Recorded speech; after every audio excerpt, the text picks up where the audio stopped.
In this, we are going to discuss the switched mode power supply SMPS. Here, the DC to DC converters and DC to AC converters belong to the category of switched mode power supplies SMPS. And before that, the various types of voltage regulators used in linear power supplies fall in the category of dissipative regulator.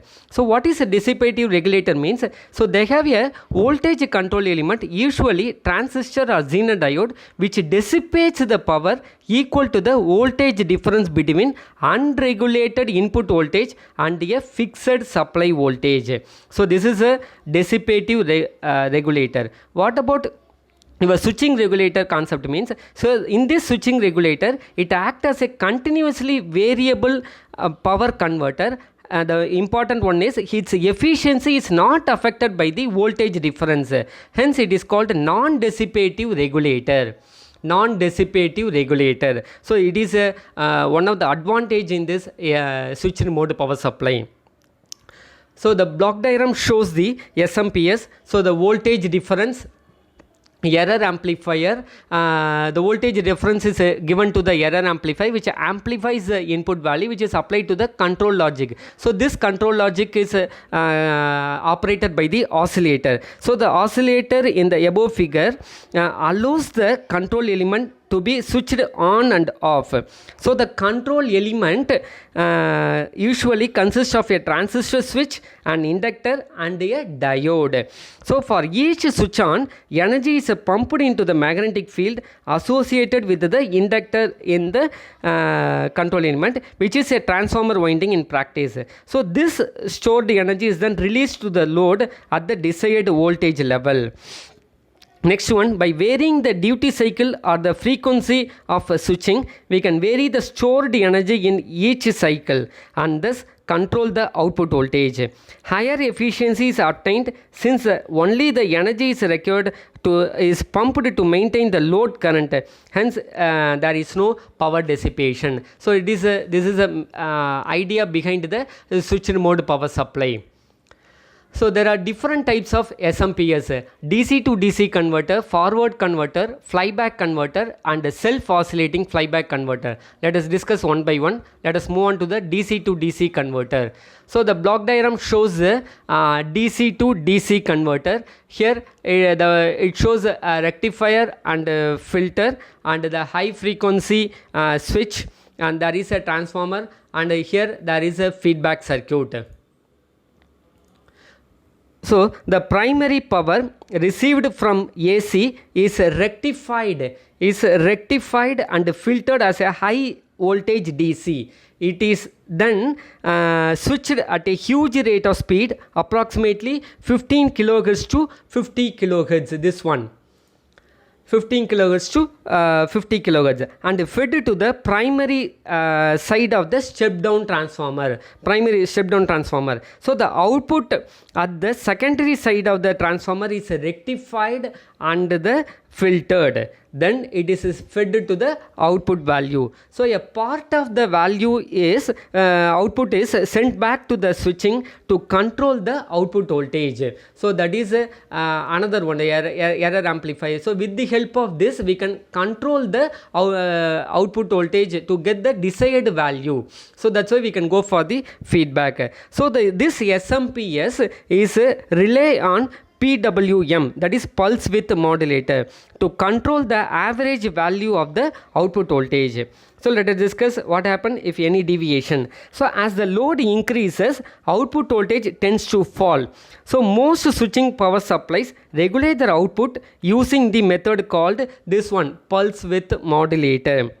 So in the pulse width modulator, so this which feeds the primary of the step down transformer with the help of driven by the PWM oscillator. When the duty cycle is at 50%, then the maximum amount of energy will be passed through the step down transformer. As the duty cycle decreases, the power transmitted is less, hence low power dissipation. So the pulse width signal given to the switch is inversely proportional inversely proportional to the output voltage. So the width or the on time of the oscillator is controlled by the voltage feedback from the secondary of the rectifier output and forms a closed loop regulator. So in this only DC to DC converter works in a smoothened way.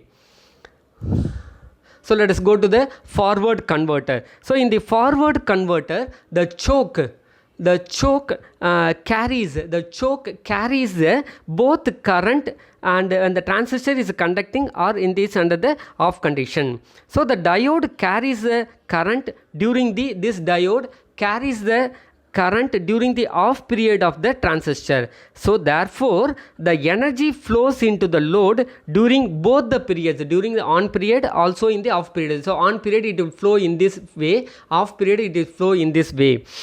So the choke stores the energy during the on period and also passes some energy into the output load. So this diode serves as two functions. The first one is it provides a discharge path. It provides a discharge path for the choke so that when the transistor switches opens and there is no arcing due to the induced high voltage. Second one, it provides a path for the current in the coil to decay. So this is a forward converter. So the waveform shows the forward converter in the off cycle and in the on cycle. Next, let us move on to the flyback converter. So in the flyback converter,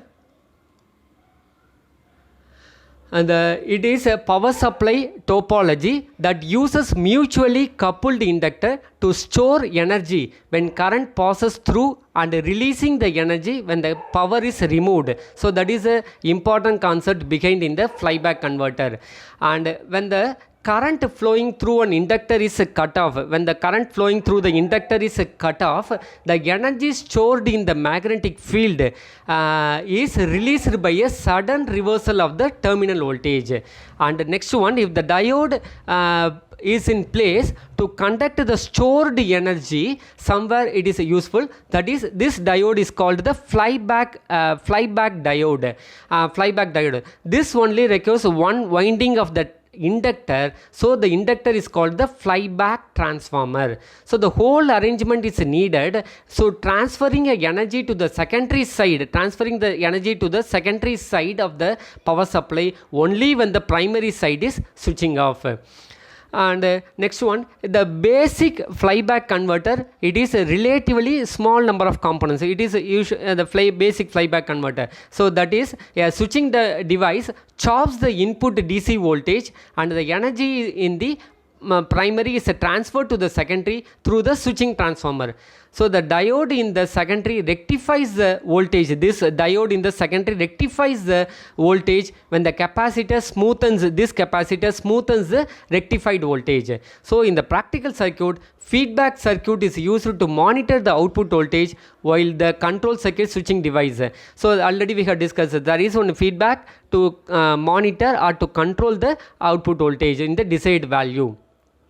So next one, in the typical application, switching device such as a transistor, this transistor is on and off usually by a pulse width modulator. Already we have discussed it. So the transformer polarity is usually reversed such that transistor is on when the current flows in the primary winding. So this primary winding, and however the secondary diode is reverse biased and the current doesn't flow in the winding. And the energy stored in the transformer until when the MOSFET is turned off.